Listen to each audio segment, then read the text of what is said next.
Alors, là, on va parler je ne sais pas, mesdames, si vous avez des conseils pratiques en ce qui concerne la validation des émotions de nos enfants, parce que ça fait partie de la communication. Alors, on peut recommencer dès le départ par les pleurs des bébés. D'accord, on Les y va. pleurs des bébés, les pleurs, c'est sa façon de communiquer. Ok. Et le bébé, quand il naît, il va être confronté à beaucoup de stress parce qu'il va appréhender son entourage, la vie, il va y avoir du bruit, il va y avoir... Et lui, il va être dans l'acquisition de beaucoup de nouvelles choses et il va aussi avoir des moments de pleurs pour pouvoir évacuer tout ce stress accumulé de la naissance et des premiers mois de vie. Et donc ces pleurs, d'ailleurs, les pleurs vont décharger l'hormone du stress, qui est le cortisol, et on sait que dans les larmes, on a fait des études et on voit que cette hormone du cortisol est là, et donc cette hormone, elle a besoin d'être évacuée, et elle va être évacuée par les larmes. Et donc, c'est vrai que souvent, on peut avoir tendance à vouloir stopper les pleurs de notre bébé, parce que ça nous renvoie des choses désagréables. On n'aime pas entendre pleurer un bébé. Ça va même peut-être nous renvoyer des choses à notre propre vécu, notre propre histoire, dans nos pleurs à nous, comment on répondait quand on était petit à nos pleurs. Et donc c'est vrai que c'est difficile pour une maman, pour un papa, d'entendre ses pleurs. Mais en fait, ce qui a été prouvé, il y a eu vraiment des études là-dessus, c'est que les bébés, il ne faut pas à tout prix stopper les pleurs, faire du bouchon avec la tétine, avec le sein, pour arrêter qu'ils pleurent.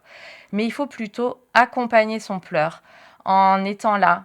Alors, je vous dis surtout pas d'aller laisser votre enfant pleurer, c'est pas du tout ça. Il faut vraiment être là pour l'accompagner, le prendre dans les bras, lui parler, lui donner tout l'amour que vous pouvez lui donner, mais lui permettre d'évacuer ce pleur qui est quelque chose de stressant. Et puis de toute façon, on a remarqué que si vous lui bouchez la bouche pour empêcher le pleur sur la journée, à un moment donné, on parle des décharges du soir.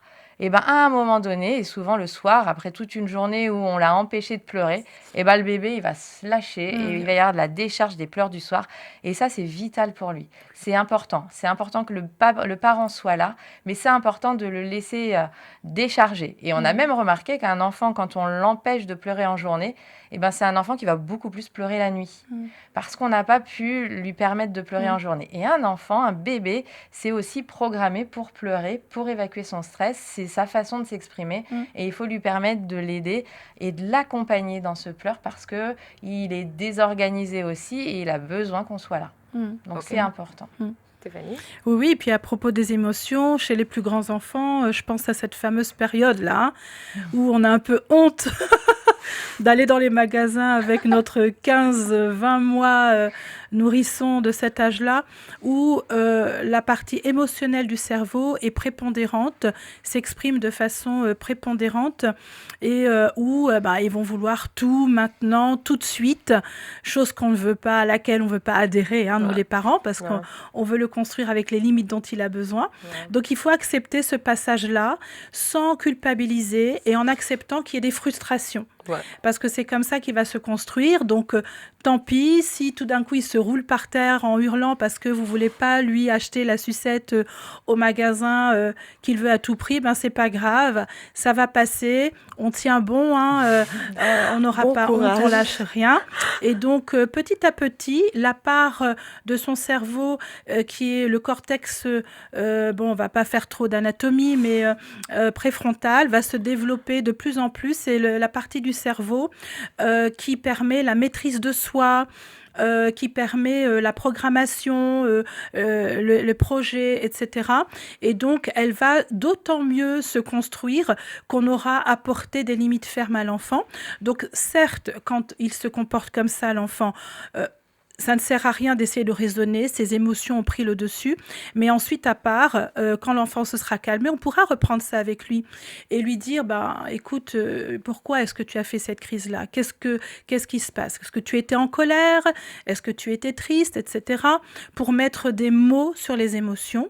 Et quand on apprend en tant que parent à nos enfants à mettre des mots sur leurs émotions, ils sauront d'autant mieux les gérer plus tard. Ok, et je pense aussi qu'il y a aussi cette façon de faire avec le tout petit, parce que moi j'en ai l'expérience. Donc on peut aussi faire avant de sortir, parler clairement déjà avec ces petits, leur dire clairement où on part et ce qu'on va faire. Exactement. Parce que là, ça marche. En tout cas, moi, Exactement. je vous assure, c'est pas du tout facile, mais du moment où on met voilà, certaines règles, du moment où on dit clairement les choses, en ce moment, on a des courses, on n'a pas prévu de prendre des jouets, on n'a pas prévu de prendre de, je sais pas Exactement. moi, voilà, plein de trucs à grignoter. On va prendre ça, ça, ça, ça. Et quand Et on on est là, ressort.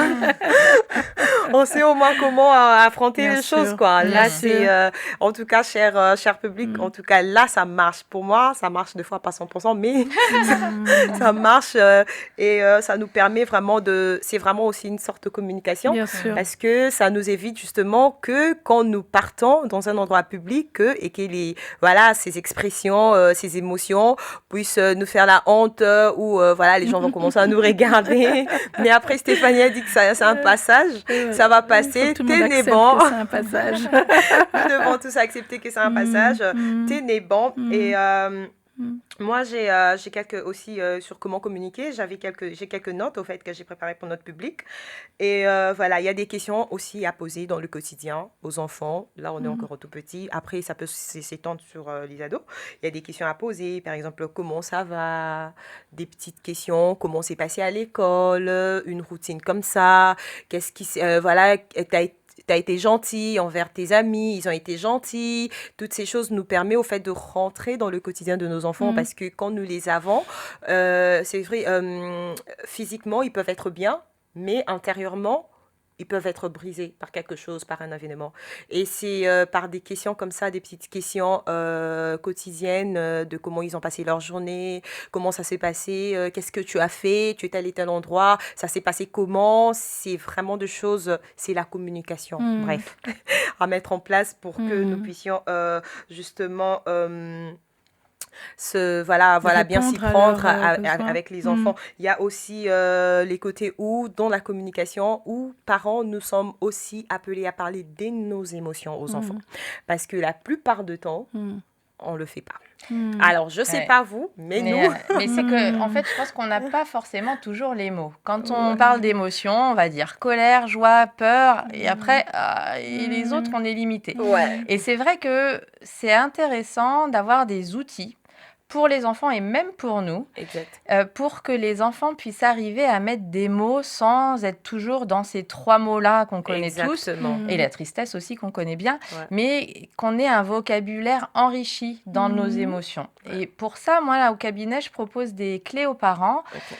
Il existe plein de choses, vous pourrez regarder sur Internet, mais par exemple, il y a un super jeu pour les enfants, ça peut commencer même vers 2 ans, jusqu'à bien plus tard, 8-10 ans, ils y jouent encore. Ça s'appelle Apprenti girafe. Et donc, c'est des cartes avec une girafe. Et il y en a une vingtaine, une trentaine. Donc, il y a une trentaine de mots d'émotion. Et la girafe est dessinée en fonction de l'émotion. Et on peut parler de quand un enfant a fait une colère ou il s'est passé quelque chose. Ou quand on voit un enfant qui est triste, on peut dire, tiens, viens, on va regarder avec l'apprenti girafe. Déjà pour que tu me nommes exactement ce qui t'arrive. Et donc, on va voir avec ce vocabulaire-là qui est enrichi, qu'est-ce qui lui arrive exactement? Tiens, aujourd'hui, je suis telle girafe. Puis nous, on peut jouer aussi à ça. On peut jouer avec lui. Lui dire, tiens, moi, je suis telle girafe aujourd'hui. Mais pourquoi on est cette girafe-là? Et ça peut entraîner une communication où on a posé déjà un mot sur l'émotion. Et puis, on a aussi ce qu'on appelle la roue des émotions. C'est une grande roue qui existe dans plein de styles différents. Vous pouvez regarder. Et en fait, sur cette roue, il y a au moins une quarantaine de mots d'émotion avec des couleurs. Et puis, du coup, on peut choisir, nous déjà, en tant que parents, tiens, maintenant, là, je me sens comme ça. Okay. Toi, tu te sens comment? Et on sait que derrière une émotion, il y a un besoin. Et des fois, il y a des roues où il y a l'émotion et derrière... Ça explique le besoin qui se cache. Et donc, voilà, il y a une roue, c'est la météo du jour. Alors, est-ce que je suis plutôt soleil? Est-ce que je suis plutôt nuage? Est-ce que je suis éclair? Est-ce que je suis orage? Après, c'est l'émotion. Est-ce que je suis avec des smileys, des sourires, etc.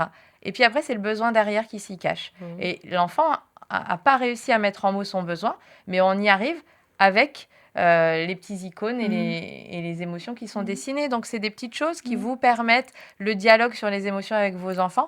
Mais il n'y a pas que l'enfant qui doit le faire. Le parent doit se prêter au jeu aussi. Et le parent va aussi enrichir son vocabulaire. Tout à justement. fait. Et justement, Esther, tu posais le problème des parents qui ont peut-être des difficultés à dire leurs émotions. Et c'est vrai que il faut pas hésiter. Je prends l'exemple d'un parent qui pleure. Et l'enfant le voit bien, alors le parent va essayer de se cacher, mais les enfants sont très perspicaces Ouais. et observateurs. Donc, il faut dire les choses. Ouais. Au lieu de dire non, je pleure pas, j'ai une poussière dans l'œil, comme j'ai entendu une fois une maman dire alors qu'elle était vraiment très triste. Il faut dire les choses. On a eu dans les années 80 une dame qui est psychanalyste et pédiatre, qui est Madame Dolto, qui nous a éveillés au fait que l'enfant est une personne. Pour nous, ça paraît évident aujourd'hui, mais qu'il a des émotions, qu'il faut écouter ces émotions-là, et qu'aussi, il faut communiquer à l'enfant, mais avec des mots adaptés.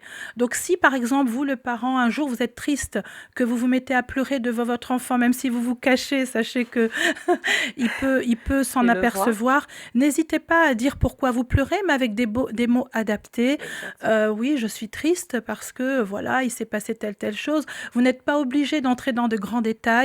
Mais ce que je voulais dire aussi à ce propos, c'est que deux choses. Premièrement, l'enfant a tendance à penser que quand quelque chose se passe mal dans la famille, c'est peut-être de sa faute. Ok. Donc il risque de se culpabiliser de quelque chose qui, pour nous, les parents, nous semble complètement inconcevable. Ouais. Mais les enfants ont beaucoup d'imagination.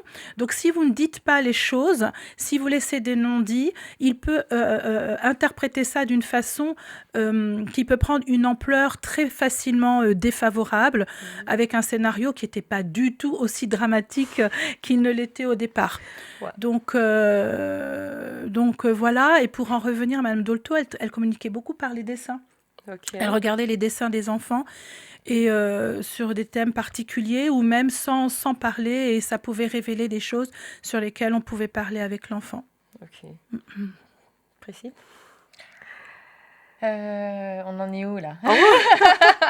Voilà, Parce qu'on était sur les émotions. Oui, les Donc, émotions et les expressions des parents, que les parents ça, ouais, aussi on a doivent, déjà, Oui, voilà, doivent pas mal. s'exprimer. Voilà. Et je sais Ouais. pas, on veut passer, t'as rien à Mais rien. sinon, J'ai rien de mais plus à sinon, rajouter, moi. il Tu y a peux des choses continuer. sûrement qu'on peut dire Sur les aussi, émotions. Priscille, certainement, c'est que quand les enfants, tu parlais d'enfants qui ne verbalisent pas forcément, observons nos enfants. Ouais. Un enfant qui est plus en retrait, un enfant qui a plus trop envie de jouer, parce que les enfants aussi, parfois, ils disent pas les choses pour ne pas faire mal au cœur aux parents. Oui. Observez, si vous voyez qu'il se comporte pas comme d'habitude, essayez de prendre un temps à part avec lui. Il y a peut-être quelque chose qui le tracasse beaucoup. Voilà, donc observons les attitudes, les pipis au lit, tout ce qui passe par le corps. Alors qu'un enfant allait bien jusqu'à présent, il n'avait pas ce genre de problème. Un enfant qui travaille moins bien à l'école tout d'un coup, posez-vous la question de quelle est la source de ce changement de comportement qui peut être des signes de tristesse. Exact. Et donc, voilà, c'est l'occasion d'en parler avec lui, d'en parler avec l'institutrice ou l'instituteur, ou avec d'autres membres de la famille qui ont pu être aussi, qui sont proches de l'enfant. Voilà, en tout cas, la roue des émotions, Priscille va nous donner les détails, comment faire pour y accéder. Et là, Sur Internet. Sur Internet, vous tapez roue des émotions et vous allez choisir, vous allez voir plein de roues. Choisissez la bonne parce qu'il y a le choix. Ouais. Il y en a plusieurs. Alors, en plus, il faut bien regarder la taille parce que moi, je voulais une toute petite roue pour la mettre dans ma poche. Et en fait, j'ai commandé une roue sur Internet et je me suis retrouvée avec un gros truc. Et donc, je l'ai accrochée sur le frigo. Et très régulièrement, je vois tous les enfants qui regardent et c'est assez rigolo. Donc, elle est grosse, mais regardez, faites attention à la taille parce que du coup, ça peut être ok, piège. alors moi j'ai une question, peut-être sûrement il y a une mère ou un père qui se pose la même question. Alors, un parent qui exprime ses émotions vis-à-vis de ses enfants, sa tristesse, sa joie et bien plus d'autres qu'on va trouver dans la roue, est-ce que cela a un impact directement chez l'enfant ou bien on les fait juste pour faire genre moi aussi je le fais, l'enfant aussi le fait?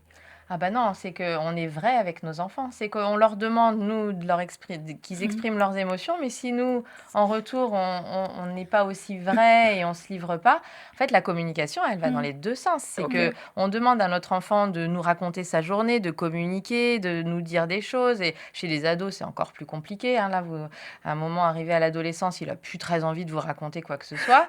Et donc ça, il y a les hormones qui jouent. Bon, ça, c'est autre chose, on en parlera peut-être. Mais du coup, nous parents, si on fait pas nous aussi l'effort de raconter des choses sensibles et pas juste les banalités, mais des choses qui nous touchent, et ben l'enfant voit qu'on est vrai, qu'on est aussi qu'on est aussi une personne avec ses faiblesses, et qu'on est aussi fragile que lui, qu'on a aussi parfois des déceptions, qu'on vit les mêmes choses que lui, et on n'est pas le parent sur le piédestal qui fait tout bien et qui est parfait. On est aussi avec nos défis, et il faut que les enfants sachent qu'on vit aussi des choses comme lui et qu'on a envie de partager avec lui aussi. Et peut-être que lui, il va aussi nous donner des conseils parfois avec son regard à lui, avec sa perception à lui. Et c'est hyper important, le dialogue. On est dans une communication où on est deux. Et c'est pas juste à l'enfant de nous apporter les choses. Nous, on a besoin d'être vrai aussi avec lui. Tout à fait. Et on est vulnérable. On est aussi un parent vulnérable. Il faut l'exprimer à l'enfant. Oui. Ouais. Et puis les enfants vont plus imiter ce qu'ils voient que ce qu'on leur dit. Donc, on se doit d'être des modèles. Alors, on n'est pas des parents parfaits. On ne sera jamais des parents parfaits, même si on tend vers la perfection. Mais oui, on avance petit à petit, on grimpe la montagne. Mais en tous les cas, ils vont observer comment on se comporte. Et c'est vrai aussi dans la communication. Si on arrive à mettre des mots sur nos émotions et en parler librement, ils le feront également. Et ça crée un lien de confiance. Et ce lien de confiance, il est propice encore, je reviens à la transmission des valeurs, notamment parce que quand ils sont confrontés à tout ce qui se passe à l'extérieur, ils peuvent se poser des questions de est-ce que c'est bon ou pas. Ils vont se rappeler un peu les temps qu'ils passent avec leurs parents. Est-ce qu'ils ont pu, dans ces temps de confiance, partager les valeurs qu'on a pu leur transmettre et même en reparler avec nous. Parce que je pense qu'Esther... tu l'as déjà dit dans d'autres émissions, mais c'est à nous, les parents, d'éduquer nos enfants. Il ne faut pas laisser l'extérieur éduquer nos enfants. Et donc, on doit être vraiment la source à laquelle ils peuvent se raccrocher, même si notre source suprême à nous est Dieu. Et nous, ensuite, on transmet ce qu'on reçoit. Mais je voudrais pas, je voudrais rajouter une petite remarque. Je voudrais pas que certains parents culpabilisent parce qu'ils n'ont jamais parlé de leurs émotions à leurs enfants et qu'ils pensent que c'est trop tard et que parce que chez eux, leurs parents parlaient pas, n'avaient pas une communication franche avec eux, n'ont jamais entendu parler des émotions et que c'est la première fois aujourd'hui qu'ils sont sensibilisés à ce sujet. Non, c'est pas trop tard. Il n'est jamais trop tard, quel que soit l'âge de votre enfant, pour que vous puissiez commencer à parler de vos émotions. Allez-y, c'est un apprentissage, c'est à la portée de tout le monde et il n'y a pas d'âge pour commencer. Tout à fait. C'était important. Alors, comment communiquer? La question la plus pertinente, à mon avis, parce que c'est vrai que je peux bien vouloir, comme tout à l'heure quand Priscilla a énuméré les livres exactement, les livres de Gary, sur le langage de l'amour, tout ça. Alors, comment communiquer? Parce que c'est avec ça que nous allons essayer de montrer le type de communication, quand même. Pour notre public, quand même. Alors, comment communiquer des sujets tabous, justement? Ça, c'est intéressant. Des sujets dont les parents, leurs parents ne leur en avaient pas parlé avant. Alors, eux, ils se disent, non, l'enfant va apprendre tout seul, il va se débrouiller, il va voir, etc. Non, c'est aux parents d'apporter les valeurs avec lesquelles on croit. Et il va y avoir l'école qui va apporter un certain nombre de connaissances sur la découverte du corps. Je pense surtout aux sciences Sciences Nat au SVT, où les enfants Biologie. ont tout un programme et on sait que le programme, il a été bien rechangé ces dernières années, que dès la maternelle, on va parler du corps, de l'appartenance, du consentement, on va apprendre aux enfants ce que c'est, etc. Mais il n'y a pas que l'école, il faut que nous aussi, on ait nos valeurs et qu'on transmette nos valeurs à nos enfants. Et si un parent ne sait pas comment faire, qu'il regarde un petit peu ce qu'à l'école on inculque aux enfants, qui regardent les manuels, qui regardent les cahiers des enfants. Bah tiens, tu as fait une leçon de SVT. Tiens, c'était sur le corps humain. Bah tiens, regarde, et du coup, on parle avec lui. Tiens, c'était sur la reproduction, comment on fait les bébés. Et tiens, bah, on va parler de ça. Tiens, bah, les plus grands, c'était sur la contraception. Mais quelles sont nos valeurs par rapport à ça? Qu'est-ce qu'on va transmettre? Et du coup, ça va permettre d'ouvrir le dialogue avec l'enfant, le jeune, l'ado, et on va pouvoir exprimer, nous, ce qu'on pense, voir ce que l'ado pense, et on a une communication beaucoup plus fluide parce qu'on a ce support-là des cours de SVT qui peuvent être vraiment un moyen d'aborder certains sujets dont le parent ne sait pas comment les aborder. Et donc, c'est là où on va pouvoir aussi discuter avec l'enfant, lui demander ce que lui, il en pense, comment il vit les choses, etc. On va déborder un peu du cours, mais ça va nous permettre de pouvoir aborder des choses un peu plus intimes et des choses dont on veut, nous aussi, poser des bons fondements pour nos enfants. Et ça peut aussi être avec, je parle des cours de SVT, mais ça peut être des livres, tout simplement. Des livres avec des sujets spécifiques qu'on achète pour nos plus petits. Moi, par exemple, quand mes enfants étaient petits, j'ai beaucoup aimé la série « Parlez-moi d'amour ». Alors, c'est un livre qui est fait en 4 ou 5 volumes et c'est pour les 0-3 ans, 3-6 ans, 6-9 ans, 9-12 ans. Voilà, c'est ça. Et en fait, ça apprend à l'enfant, il faut le lire avec lui, quel est notre corps, qu'est-ce que l'amour, comment on fait les bébés, etc. Et en fait, ça permet aux parents de discuter avec l'enfant sur des bases du livre. Et alors, quand vous achetez un livre, regardez d'abord ce qu'il y a dans les livres parce qu'il y a des choses et il y en a d'autres et c'est pas forcément avec les valeurs auxquelles on croit. Mais ces livres-là, moi, je les ai lus avec mes enfants, je les ai aimés avec mes enfants et voilà, faut faire attention à ce qu'on achète aussi. Mais ça peut vraiment être des pistes pour les parents qui savent pas comment aborder certains sujets. Il y a des sujets aussi sur la mort, sur le deuil, sur tout un tas sur la maladie, sur des événements de vie qui nous arrivent dont on sait pas comment aborder le sujet avec nos enfants et qui nous permettent, en lisant la petite histoire et après en demandant à l'enfant, tiens, une fois qu'on a lu l'histoire, qu'est-ce que tu as ressenti comme émotion? Qu'est-ce que tu en penses par rapport à ce qu'on vit nous aujourd'hui? Etc. Et puis l'enfant, peut-être au début, va pas parler, puis on va relire le livre avec lui. Et puis l'enfant va s'ouvrir, il va réfléchir. Et puis après, c'est l'enfant qui va nous réclamer le livre et qui veut qu'on le lise avec lui. Et on va voir l'évolution, en fait, de l'enfant dans ces sujets-là un petit peu tabous.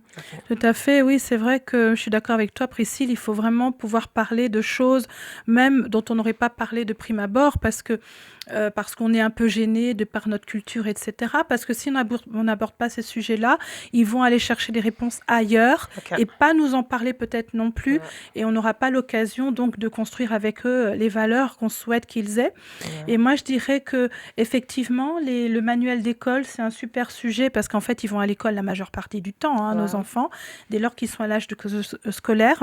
Et je dirais aussi, n'importe quelle occasion est un moyen de communiquer. Ça peut être des temps de loisirs, on a regardé un film ensemble, on a vécu quelque chose ensemble, qu'est-ce que tu en as pensé, qu'est-ce que tu en as retiré. Ça exerce aussi leur esprit critique. Voilà. Et puis aussi, je parlerai de moments moins pas forcément tellement exceptionnels. Ça peut être simplement le temps du repas à table. Je pense que dans beaucoup de cultures actuellement, du fait du travail important des parents, le fait de manger ensemble est devenu quelque chose de rare dans certaines familles. Or, autour de la table, beaucoup de choses se passent. On parle de notre journée, on parle de plein de choses de l'actualité. vérité de ce qui s'est passé dans notre vie relationnelle. Et en plus, quand c'est autour d'un bon repas, Vraiment, les temps à favoriser. Exactement. Ça génère, je vais encore parler de molécules, mais de dopamine, d'endorphine, etc., qui sont propices à favoriser un environnement bienveillant qui va faire qu'on va parler plus facilement, on va plus facilement ouvrir son cœur. Et ça, ce sont des choses dont les enfants se rappelleront plus tard et qui vont continuer à perpétuer dans leur propre foyer. Et donc voilà, ça peut être des moments comme ça, de la vie de tous les jours, mais tout est sujet à pouvoir communiquer. Ça me fait penser, moi, avec mes 4 ados à table, il y a des moments où, allez, qui c'est qui va raconter sa journée? Tout le monde se regarde dans le blanc des yeux, il n'y a personne qui va vouloir commencer. Et à la fin de la discussion, il y a bâton de parole, parce qu'en fait, tout le monde veut se couper la parole, et en fait, il y a tout le monde qui a quelque chose à dire. Voilà, exactement. Et ça devient la cacophonie. Donc, en fait, c'est ça, c'est vraiment des moments où, au départ, vous allez voir, personne va vouloir se lancer, puis après, on ne peut plus les arrêter. Donc, tout à fait. Alors, ça, c'était, je crois que sans les dire, on a parlé des quand communiquer, quand tout va bien. Comment communiquer, autour d'un repas, quand on est en train de se balader, ça se passe bien dans un supermarché, et pendant les temps de crise. Mais oui. Comment? Là, il faut communiquer plus que jamais. On le fait comment? Pendant les temps des crises, on prend un exemple, un enfant qui a déplacé un objet sans demander autorisation, et puis après, on pose la question, il n'y a personne qui répond. On a besoin de savoir qui l'a fait. On est tous tendus dans la maison et on fait comment? La fratrie, c'est toujours compliqué, et il faut faire avec ce que nous, on redit les valeurs aux enfants. On vous a appris à ne pas vivre dans le mensonge. C'est important pour moi de savoir qui a fait cette bêtise, parce que ça peut avoir des conséquences. Après, on va reprendre l'enfant de façon bienveillante. Et on insiste pour que l'enfant nous dise. Mais après, à un moment, si l'enfant ne veut pas parler, nous, on finit toujours par savoir à qui a fait ça. Ouais, et après, plus tard, on peut retourner le voir et lui dire, tu sais, en fait, je sais bien que c'est toi, mais je comprends que tu ne veuilles pas me le dire, mais c'est important que tu me le dises. Et tu vois, on a instauré cette confiance entre nous, et quand tu fais des bêtises, ça a des conséquences. Et donc, il faut que je le sache, et il faut réinstaurer ce climat de confiance pour que l'enfant soit libre de pouvoir dire aussi quand il a fait une bêtise, ce qui est très rarement le cas, parce que l'enfant, il a pas envie de s'avouer sur le coup, surtout. Je pense qu'il faut différer aussi le moment, il faut peut-être attendre et avoir un moment un peu plus propice, parce que d'autant plus quand il y a une bêtise qui se fait, nous, tout de suite, il y a la colère qui monte. Exactement. Et il ne faut pas qu'on agisse quand la colère monte. On il faut attend que le la bon colère redescende. Exactement. Et après qu'on ait une discussion apaisée avec l'enfant, qu'on parle aussi des émotions, de ce qui s'est passé, de l'émotion qu'on a eue nous quand on a vu la bêtise, la colère qu'on a eue, dire que maintenant la colère est retombée, mais que j'ai besoin de savoir, et que l'enfant se sente en sécurité pour nous l'avouer. Ouais, attendre le bon moment pour communiquer. Et moi, j'ai quelques clés. Après, je ne sais pas, mesdames, si vous en avez aussi. Alors, quand communiquer, là, mes recherches me disent quand l'enfant est détendu. Alors, ça peut être, le soir, peut-être pendant le repas, avant de dormir. Il y a des choses que nous pouvons dire aux enfants quand ils nous racontent leur journée. C'est des bons moments vraiment pour communiquer avec des enfants, leur instruire des choses, leur inculquer des belles manières, des bonnes choses, des choses à faire, et qu'ils nous disent ce qu'ils ont fait. Et il y a aussi des moments informels comme en voiture, pendant des jeux. On a parlé de pendant les repas ici. C'est des moments vraiment propices pour communiquer. Et à éviter, des moments à éviter pour la communication, pour que la communication passe, c'est quand toi-même tu es en colère. Alors, quand toi-même tu es en colère, peut-être à cause d'une situation, ce qui s'est passé. Tout à l'heure, on a parlé de quelque chose, un objet perdu dans la maison. Pour vraiment faciliter la communication, l'idéal, c'est d'abord de se calmer, d'attendre un moment où on est plus détendu pour poser les bonnes questions et voilà, la légende dit qu'il y a toujours des bonnes réponses en ce moment-là. Et il y a aussi aborder des sujets sérieux, ce qui concerne nos enfants, mais pas en public, parce Mhm. que nos enfants ont aussi une intimité. Mhm. Je sais pas chez vous, mais en fait, dans notre culture, on n'a pas tendance à protéger cette intimité. Par exemple, parler de l'échec de son enfant autour d'une table avec d'autres amis, avec d'autres enfants.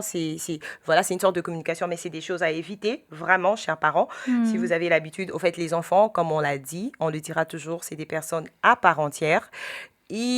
Elles ont une vie, elles ont une intimité qu'il faut respecter. Parce qu'un enfant qui est exposé, à qui on dit tout le temps devant tout le monde qu'elle n'est pas à la hauteur, qu'elle n'avait pas réussi, qu'elle avait échoué, c'est vraiment des comportements et des attitudes qui font que les enfants s'ébraquent, voilà, s'arrêtent de s'exprimer, ne disent pas ce qu'ils ressentent, parce que de toutes les façons, voilà, on n'en tient pas compte. Alors, voilà, j'ai parlé Mhm. de éviter de parler quand on est en colère, éviter d'aborder des sujets qui touchent à la personnalité ou à l'intimité de nos enfants en public. Ça veut dire que quand il y a quelque chose qui touche directement à notre enfant, l'aborder d'abord avec l'enfant et après sortir pour le parler, voilà, en famille, je ne sais pas, mais pas en public. Parce que la Bible nous dit, je vais lire Ecclésiaste 3, la Bible dit qu'il y a un temps pour se taire et un temps aussi pour parler. Ecclésiaste 3, 7. Ça veut dire qu'en ce qui concerne la communication, nous ne parlons pas n'importe quand, n'importe où, n'importe comment. Il y a des moments où, publiquement, pour le bien-être de nos enfants, nous sommes appelés aussi à nous taire sur certains sujets et aussi, il y a des moments où nous sommes appelés à parler. Alors, mesdames, nous sommes en train petit à petit de chuter Mhm. sur ces thèmes. C'était rapide, hein, Oui. sur Mhm. la communication. Alors, je sais pas, déjà pour Mais la j'aime descente. bien ton idée de communication sur le moment du soir. Ok. Surtout pour des enfants qui ont du mal à communiquer, on peut avoir des Mhm. petits outils à leur proposer. C'est-à-dire que le soir, moi, je propose à certains patients et j'ai des retours de mamans qui me disent que ça marche bien sur des enfants qui sont très introvertis, qui parlent pas beaucoup, on a du mal à aller comprendre ce qu'ils vivent et on les sent pas bien, de faire le journal des gratitudes ou alors le journal des plus et des moins, on l'appelle Mhm. comme on veut. Et c'est l'enfant qui choisit un beau carnet et qui va écrire le soir quelque chose d'agréable qui s'est passé dans la journée et quelque chose de désagréable. Ouais. Et l'idée, c'est que ce soit le parent qui le fasse aussi. Donc Ok. le parent, il se prête au jeu et il écrit aussi sur le carnet un moment agréable, un moment désagréable. Et donc c'est un moment un peu propice pour après entamer des conversations. Et après, l'enfant va réclamer ce moment-là et il a besoin d'évacuer. Des fois, il va pas trouver tout de suite. Et puis au fur et à mesure, et puis il va relire ce qu'il a écrit les jours d'avant. Mhm. Et après, il va se rendre compte que progressivement, il a de plus en plus d'idées pour écrire des Mhm. moments agréables et aussi des moments désagréables. Mais c'est Mhm. des moments qui va permettre de raconter aux parents. Et le parent, quand il se prend au jeu aussi, et quand il montre l'exemple à l'enfant qui n'arrive pas lui à trouver ces moments-là, eh ben, il va lui dire, bah tiens, moi j'ai vécu un moment désagréable au travail aujourd'hui, il s'est passé telle chose. Par Mhm. contre, un moment agréable quand je t'ai retrouvé, qu'on a passé ce temps ensemble, ça a été super. Voilà. Et donc Mhm. l'enfant va voir que bah, le parent, il arrive à exprimer et il va petit à petit réussir à exprimer aussi. Et c'est un moment le soir où ça libère aussi beaucoup d'émotions et l'enfant peut Mhm. mieux dormir après. Et vraiment, c'est un moment qui va réclamer. Mhm. Et Mhm. c'est vraiment ce moment de complicité entre l'enfant et le parent avec ce petit carnet Mhm. qui va être agréable pour tout le Mhm. monde. Mhm. On va le Et c'est vrai chercher. que, oui, parce que je pensais aussi, comme quand tu disais Esther, à propos de la façon dont on se comporte vis-à-vis de l'enfant et en public, moi je pense que c'est une histoire de respect de l'enfant et de la considération. Et ça doit être un sentiment qu'on doit appliquer, enfin, en tout cas, une attitude qu'on doit avoir envers l'enfant dès même avant qu'il ne vienne au monde pendant la vie fœtale. Et c'est vrai que Ça me rappelle une parole de la Bible. Moi, j'ai toujours été touchée par ce que nous dit Jésus dans Marc. C'est dans Marc où c'est vraiment bien expliqué, où des enfants venaient à lui et les disciples, pensant bien faire et se disant il ne faut pas on dérange notre maître, ont bloqué, ont stoppé les enfants. Et Jésus, il est écrit, indigné, a Ouais. dit laissez venir à moi les petits enfants. Ouais. Et il les a bénis, il a fait une imposition des mains, il les prenait dans les bras. Et moi, ça m'a beaucoup touchée parce que je me dis que de la même façon que Dieu a de la considération pour la valeur de l'enfant, de la même façon, nous, en tant qu'adultes, nous devons avoir ce respect, cette considération. Exactement. Et ça commence dès, le plus petit âge, Ok. bien sûr. Ok. En tout cas, la communication, c'est une sémence. La communication, c'est une plante que nous plantons avec amour tout le jour, dans le quotidien, dans la vie de nos enfants. Et cette semence, elle produit les fruits visibles. Et cette communication permet à nos enfants de vivre avec confiance, avec respect et avec paix. Et tout le jour, Dieu nous appelle voilà, à s'aimer cette communication, cette semence de communication dans la vie de nos enfants parce que c'est que l'on leur donne, c'est ce que eux aussi, ils expriment dès les bas âges et quand ils seront grands, ils vont reproduire la même chose. Et mesdames, nous sommes en train de chuter. Déjà? Ouais. Ça passait vite. Ah là là. Alors, un mot de la fin en ce qui concerne la communication, Priscille. Eh ben, je pourrais dire que la communication, elle commence dès la grossesse et que tout au long de la vie de l'enfant, la communication va être à adapter à l'âge de l'enfant et que le parent doit être attentif à ce que l'enfant reçoit. Et pour mieux communiquer à tout âge de la vie, il faut vraiment regarder son enfant et voir à quoi il est sensible. Et donc, dès la grossesse, dès le plus bas âge, en accompagnant les pleurs des bébés avec des mots, avec des regards, avec des sourires, plus tard quand il va grandir, en recherchant quels sont ses langages de l'amour, puis en essayant de provoquer des sujets et en essayant d'avoir des relations intimes avec l'enfant où on va communiquer cœur à cœur avec lui et on va aussi se rendre vulnérable. Et il faut adapter sa communication à tout âge pour que l'enfant puisse devenir un adulte communicant qui, lui, à son tour, va pouvoir être dans une bonne communication avec ses futurs enfants. Ok. Oui, super résumé. Voilà, j'ai dressé Oui, vraiment. le tableau. Et puis moi, ce que je rajouterais, Esther, c'est en conclusion, c'est que la communication, c'est le meilleur moyen de pouvoir transmettre à nos enfants, déjà leur permettre d'être des enfants, des personnes épanouies, avec une bonne confiance en elles, une bonne estime de soi, des bonnes relations avec les autres aujourd'hui, mais parce qu'on est toujours dans l'idée de favoriser le fait que ce soit des personnes de demain qui vont pouvoir vivre dans la société, briller dans la société avec ces valeurs qui viennent de Christ et qui leur permettront d'être une source de bénédiction pour leur environnement, en plus d'être des personnes elles-mêmes heureuses et épanouies. Et ce que je rajouterais aussi, c'est que la communication, elle va dans les deux sens, c'est-à-dire que oui, nous sommes à l'écoute de nos enfants. Alors, nous transmettons à nos enfants, mais nous sommes aussi à l'écoute de nos enfants. Et nos enfants font aussi les parents que nous sommes. Et donc, et nous devons vraiment être humbles devant nos enfants et à l'écoute parce qu'on apprend beaucoup par nos enfants. Ouais. Et ça, c'est vraiment une grande joie de se rendre compte de ça. Donc, ne pas être fermé et accepter de grandir aussi en maturité à l'écoute de nos enfants. Super. En tout cas, bien résumé. Et alors moi, j'ai quelques astuces bonus pour notre cher public.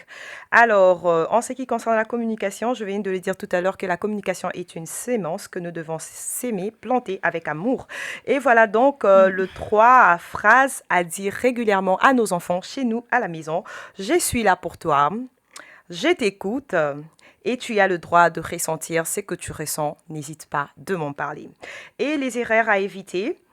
Couper la parole de son enfant quand tu parles. Parler trop au lieu de écouter. Alors, je vous lance un défi cette semaine. Prenez chaque soir, pendant une semaine, 5 minutes pour écouter chacun de vos enfants avant le dodo. N'oubliez surtout pas de raconter une belle histoire. J'espère que vous avez pris plaisir et que vous avez aimé cet échange autour de la communication. Quant à moi, je vous retrouve très, très, très prochainement par la grâce de Dieu. Et si vous avez aimé cette émission, n'hésitez pas de partager, d'aimer, de laisser un commentaire et aussi sur notre plateforme YouTube d'activer la cloche de notification pour ne rien rater. À très très bientôt par la grâce de Dieu. Soyez bénis et surtout prenez bien soin de vos enfants. Ciao!